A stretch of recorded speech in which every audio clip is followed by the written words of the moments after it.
السلام عليكم. طريقة عمل اللانشون بدون بيض، بدون جبنة، بدون جيلاتين، بمكونات موجودة عندنا في البيت.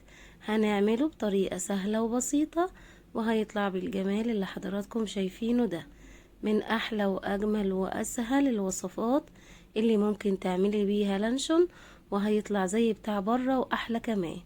يلا نسمي الله ونشوف الطريقة. عندي ربع كيلو من صدور الفراخ، قطعتها قطع صغيرة بالشكل ده.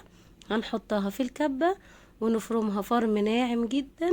لازم نفرمها فرم ناعم علشان يدينا افضل نتيجة. هنبتدي بقى نفضي الخليط بتاعنا في طبق، وهنضيف عليه التوابل بتاعتنا، عبارة عن نص معلقة صغيرة من الملح، ونص معلقة من الفلفل الاسود، نص معلقة من السبع بهارات، واحدة مرقة، وواحدة توم، وواحدة حبهان هناخد اللي جوه بس. وهنضيف ربع معلقة صغيرة من البيكنج باودر، ونص كوباية من النشا، ونص كوباية من المية المتلجة. ضروري ضروري نحط مية فيها تلج علشان الخليط بتاعنا يتفرم كويس ويبقى ناعم جدا. واخر حاجة 3 معالق كبار من الزيت. هناخد الخليط بتاعنا ده ونفرمه فرم كويس جدا في الخلاط او الكبة، ولازم يتفرم فرم ناعم بالشكل اللي حضراتكم شايفينه ده. جبت كيس من اكياس التلاجة ودهنته بالزيت وفضيت عليه الخليط زي ما حضراتكم شايفين، وهبتدي الف الخليط كده بالشكل ده علشان يطلع معانا زي الشكل اللي بنشتريه من بره بالظبط. هنلفه، ولو في اي هوا هنبتدي نخرجه ونحاول نلفه علشان شكله يبقى حلو، ولما نسويه هيطلع معانا متساوي وشكله جميل جدا. هنبتدي نظبطه كده مع بعض بحيث ان هو يطلع معانا متساوي وشكله جميل وما يبقاش فيه اي فراغات. وهنبتدي نخبط كده على الكيس بتاعنا بحيث ان هو لو في اي هوا، فقاعات من الهوا، يخرج على طول.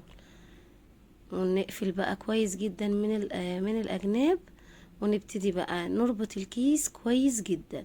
لازم نربط الكيس بتاعنا بالشكل ده علشان اثناء التسوية ما يدخلش مية في اللانشون بتاعنا، وهتلاقي الوصفة بتاعتك باظت. لازم تربطيه كويس جدا. هربط بالشكل اللي حضراتكم شايفينه ده، واحاول اقفل كويس جدا. يعني ممكن لو انت خايفة يدخل مية ممكن تحطي كيس تاني علشان تضمني ان مفيش اي بخار او مية يدخل معانا في اللانشون.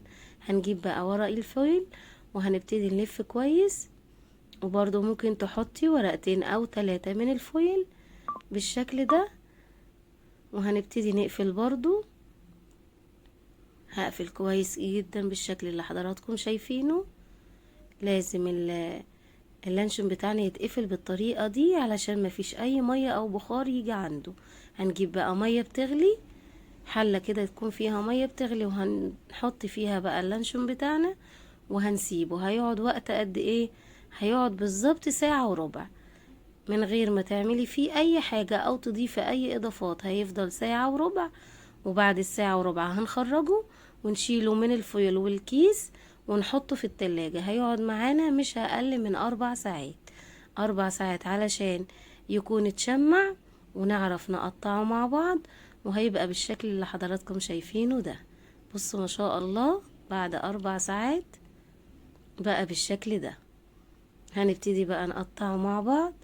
والتقطيعة طبعا زي ما حضراتكم عارفين، يعني هنقطع على قد ما يعني نحاول نخليه زي الجاهز، بس اكيد طبعا مش هيبقى زي التقطيع بتاعت بره، بس طعمه زي بره واحلى بكتير.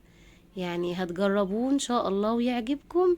من احلى واجمل واسهل الوصفات اللي ممكن تعملي فيها لانشون في البيت.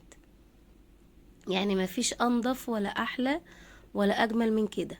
حاجة كده مضمونة وحلوة وما تفرقش خالص عن اللي احنا بنشتريه من البيت. بصوا ما شاء الله، انا قطعت الكمية بتاعت اللانشون بالشكل اللي حضراتكم شايفينه ده، ومستوي وحلو جدا وريحته جميلة جدا وطعمه اجمل، والطريقة بتاعته سهلة وبسيطة ومخدش معانا وقت خالص، وتعامل معانا يعني مخدش معانا اي مقادير بسيطة جدا وطريقة ابسط، وطعمه جميل في منتهى الجمال. ان شاء الله تجربوه ويعجبكم. مع السلامة.